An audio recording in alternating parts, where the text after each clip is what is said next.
નમસ્કાર મિત્રો સ્વાગત છે તમારું અમારી યુટ્યુબ ચેનલમાં। આજની વિડીયોમાં વાત કરીશું દેશ અને દુનિયાના સુપરફાસ્ટ સમાચારની। સૌપ્રથમ વાત કરીએ તો દક્ષિણ ગુજરાતમાં ભારે વરસાદનું એલર્ટ। મિત્રો આજે પણ દક્ષિણ ગુજરાતના અનેક ભાગોમાં ભારે વરસાદનું એલર્ટ આપી દેવામાં આવ્યું છે। અનેક જિલ્લામાં ઓરેન્જ એલર્ટ તથા અન્ય જિલ્લામાં વરસાદનું યલો એલર્ટ આપવામાં આવ્યું છે। ત્યારે આજે પણ રાજ્યમાં અનેક વિસ્તારમાં મેઘમહેર થઈ શકે છે, જેના પગલે રાજકોટમાં મિત્રો ગત 48 કલાકમાં સારો એવો વરસાદ પણ નોંધાઈ ગયો છે। ત્યારે મિત્રો બીજી તરફ હજુ પણ દક્ષિણ ગુજરાત, સૌરાષ્ટ્ર અને કચ્છના અનેક ભાગોમાં વરસાદની શક્યતા છે, કારણ કે અરબી સમુદ્રમાં એક સાયક્લોનિક સિસ્ટમ સર્જાયું છે અને હવાનું દબાણ પણ સર્જાયું છે, જેના ભાગરૂપે થઈને અનેક વિસ્તારમાં વરસાદ થઈ શકે છે। મધ્ય ગુજરાત અને ઉત્તર ગુજરાતમાં પણ છૂટોછવાયો વરસાદ થઈ શકે છે। મિત્રો અન્ય મહત્વના સમાચારની વાત કરીએ તો અમદાવાદ રથયાત્રામાં પીએમ મોદીને અપાયું છે આમંત્રણ। રથયાત્રાને હવે ગણતરીના દિવસો બાકી રહ્યા છે। અમદાવાદ કોર્પોરેશન અને પોલીસ દ્વારા તમામ તૈયારીઓ પૂર્ણ કરી દેવામાં આવી છે। ત્યારે અમદાવાદ જગન્નાથ મંદિર દ્વારા તમામ મોટા મહાનુભાવોને આમંત્રણ પત્રિકા મોકલી દેવામાં આવી છે। દર વર્ષની જેમ આ વર્ષે પણ પીએમ નરેન્દ્રભાઈ મોદીને આમંત્રણ પત્રિકા મોકલવામાં આવી છે।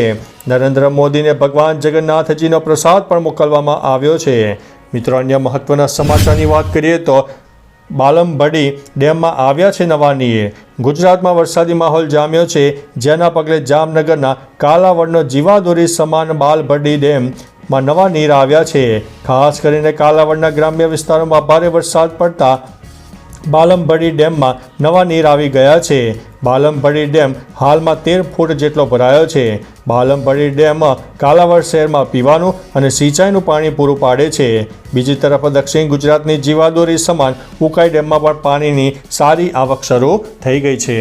મિત્રો અન્ય મહત્વના સમાચારની વાત કરીએ તો ઈવીએમના લીધે 2 લાખ વૃક્ષો બચી ગયા છે। વિપક્ષ વારંવાર ઈવીએમ પર સવાલ ઉઠાવે છે। જો કે સરકારનું કહેવું છે કે ઈવીએમ એ માત્ર લોકસભા ચૂંટણીમાં સચોટ પરિણામ નથી આપ્યું, પરંતુ પર્યાવરણનું પણ રક્ષણ કર્યું છે।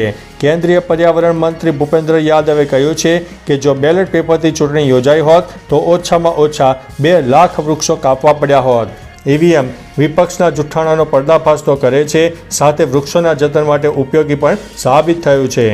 મિત્રો અન્ય મહત્વના સમાચારની વાત કરીએ તો GCAS પોર્ટલ અંગે રાજ્ય સરકારે મહત્વપૂર્ણ નિર્ણય લીધો છે। યુજી અને પીજીના વિદ્યાર્થીઓના એડમિશન માટે GCAS પોર્ટલ ત્રીજા અને અંતિમ રાઉન્ડ માટે ખુલ્લો મુકાશે તેવો નિર્ણય લેવામાં આવ્યો છે। તારીખ 4 થી 6 જુલાઈ સુધી સ્નાતક કક્ષાના તેમજ 1 થી 3 જુલાઈ સુધી અનુસ્નાતક કક્ષાના વિદ્યાર્થીઓ માટે પોર્ટલ ખુલ્લું મુકાશે, જેમાં 2 રાઉન્ડ અંતર્ગત અત્યાર સુધીમાં કુલ 3.42 લાખ વિદ્યાર્થીઓને એડમિશન ઓફર અપાઈ છે। મિત્રો અન્ય મહત્વના સમાચારની વાત કરીએ તો આમિરે મુંબઈના પાલી હિલ વિસ્તારમાં લીધો છે લક્ઝરી એપાર્ટમેન્ટ। મિત્રો અત્યારે આમિર ખાનની આવક પણ ધીમે ધીમે વધી રહી છે, ત્યારે આમિર ખાને પોતાનું એક મોટું સાહસ પણ કર્યું છે, જેમાં મુંબઈના પાલી હિલ વિસ્તારમાં તેમણે લક્ઝરી એપાર્ટમેન્ટ લઈ લીધું છે। મિત્રો અન્ય મહત્વના સમાચારની વાત કરીએ તો વરસાદ બાદ ડેન્ગ્યુનો ખતરો। ડેન્ગ્યુ તાવ એ વાયરલ ચેપ છે, તે મચ્છરના કરડવાથી ફેલાય છે, જે ગરમ અને ભેજવાળા હવામાનમાં વધારે જોવા મળે છે અને વરસાદની ઋતુ બાદ તે વધુ ફેલાતો હોય છે। ડેન્ગ્યુ એડિસ એજિપ્ટી પ્રજાતિના મચ્છરોના કરડવાથી ફેલાય છે। નવાઈની વાત તો એ છે કે આ મચ્છરો ગંદકીમાં નહીં પરંતુ સ્વચ્છ જગ્યાએ જન્મે છે। ડેન્ગ્યુના તાવના લક્ષણો મચ્છર કરડ્યાના 4 થી 10 દિવસ પછી દેખાવા લાગે છે અને તે 3 થી 7 દિવસ સુધી રહેતા હોય છે। મિત્રો અન્ય મહત્વના સમાચારની વાત કરીએ તો ધ્રોલમાં 2 કલાકમાં 2.25 ઇંચ વરસાદ નોંધાયો છે। જામનગરમાં વરસાદી માહોલ જામ્યો હતો। ધ્રોલમાં મેઘરાજા મન મૂકીને વરસ્યા હતા। ધ્રોલમાં 2 થી 4 વાગ્યા સુધીમાં 2.25 ઇંચ જેટલો વરસાદ ખાબકી ગયો છે। બપોરના 2 થી 4 વાગ્યા સુધીમાં 58 મિલીમીટર વરસાદ મામલતદાર કચેરી ખાતે નોંધાયો હતો। જામનગર પંથકમાં પણ ગાજવીજ સાથે વરસાદ જોવા મળ્યો છે, જેના પગલે જામનગરના કાલાવડનો જીવાદોરી સમાન બાલમબડી ડેમમાં પણ નવા નીરની આવક થઈ છે। મિત્રો અન્ય મહત્વના સમાચારની વાત કરીએ તો માધુરી દીક્ષિત પર લાગ્યો છે મોટો આરોપ। માધુરી દીક્ષિત આજે પણ પોતાના આકર્ષણ, ઉત્તમ અભિનય અને જબરદસ્ત નૃત્યથી ફેન્સને મંત્રમુગ્ધ કરે છે। અહેવાલો અનુસાર માધુરી દીક્ષિત હ્યુસ્ટન સ્થિત પાકિસ્તાની મૂળના પ્રમોટર રેહાન સિદ્દીકી દ્વારા આયોજિત એક કાર્યક્રમ માટે સહયોગ કરી રહી હતી, જેનું નામ ભારત સરકાર દ્વારા બ્લેકલિસ્ટ કરવામાં આવ્યું છે. આ ઇવેન્ટને સમર્થન આપવા બદલ માધુરીની સોશિયલ મીડિયા પર ટીકાઓ પણ થઈ રહી છે.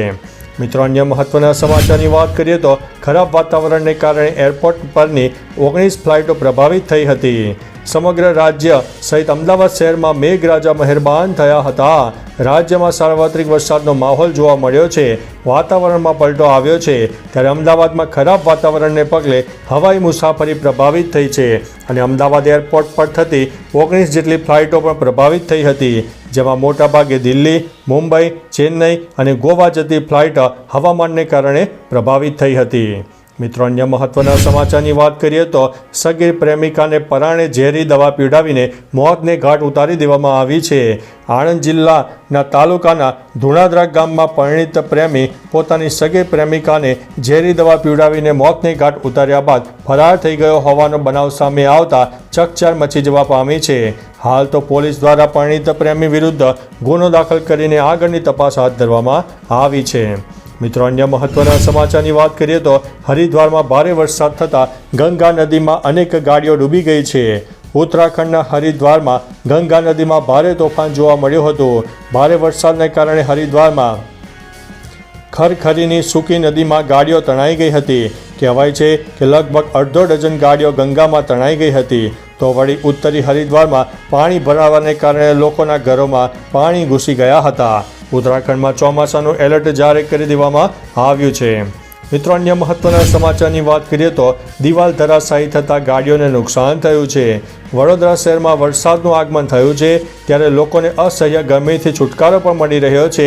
વાતાવરણમાં ઠંડક પણ પ્રસરી રહી છે, ત્યારે શહેરના ગોત્રી વિસ્તારના ઇસ્કોન હાઇટ બિલ્ડિંગની દિવાલ વરસતા વરસાદમાં ધરાશાયી થઈ હતી અને તૂટેલી દિવાલનો એક ભાગ રોડ પર પાર્ક કરેલી 2 ગાડીઓ પર પડ્યો હતો અને આ ગાડીઓને ભારે નુકસાન થયું છે. ઉલ્લેખનીય છે કે આ ઘટનામાં કોઈ પણ જાનહાનિનો બનાવ બન્યો નથી. મિત્રો, અન્ય મહત્વના સમાચારની વાત કરીએ તો રખડતા ઢોરે ફરીથી એકનો જીવ લીધો છે. દેવભૂમિ દ્વારકા જિલ્લામાં રખડતા પશુઓના ત્રાસથી લોકો ત્રાહીમામ પોકારી ઉઠ્યા છે. જામખંભાળિયા શહેરમાં રખડતા પશુએ 62 વર્ષીય વૃદ્ધ મહિલાનો ભોગ લીધો છે, જેમાં બેઠક રોડ પરથી પસાર થતા રતનબેન કછટિયા નામની મહિલાને રખડતા ઢોરે ઢીંકે ચઢાવ્યા હતા અને વૃદ્ધ મહિલાને ગંભીર ઇજાઓ પહોંચી હતી, જેમને તાત્કાલિક સારવાર માટે હોસ્પિટલમાં ખસેડવામાં આવ્યા હતા. જોકે વધારે ઇજાઓ હોવાથી વૃદ્ધ મહિલાનું મોત નીપજ્યું છે. તો ચાલો મિત્રો, ફરીથી દેશ અને દુનિયાના સુપરફાસ્ટ સમાચાર લઈને મળતા રહીશો. ત્યાં સુધી અમને રજા આપશો. નમસ્તે.